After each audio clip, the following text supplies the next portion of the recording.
వీడికి కొడుకునివ్వచ్చా అని అడుగుతారు.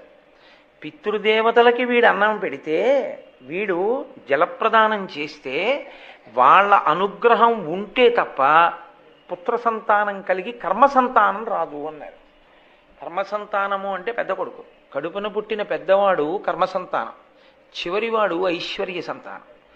కాబట్టి పెద్ద కొడుకు ఉన్నాడు అంటే ఏమిటంటే తన శరీరం పడిపోయినప్పుడు ఈ శరీరంలో ఉండేటటువంటి పంచభూతములను బ్రహ్మాండములో ఉన్న పంచభూతములలోకి పంపించేసి మళ్ళీ ఇతను ఈ శరీరంలో ఉండగా చేసుకోగలిగాడో చేసుకోలేకపోయాడో అని ఇందులో ఉన్న జీవుణ్ణి తరింపచేయడానికి గయాశ్రాద్ధం పెడతాడు. ఎవడు గయాశ్రాద్ధం పెట్టాడో వాడినే కొడుకుని పిలుస్తుంది శాస్త్రం. అసలు గయ వెళ్ళి తల్లిదండ్రులకి తద్దినం పెట్టని వాడెవడో వాడు వైదిక మర్యాద యందు కొడుకే కాడు. అందుకే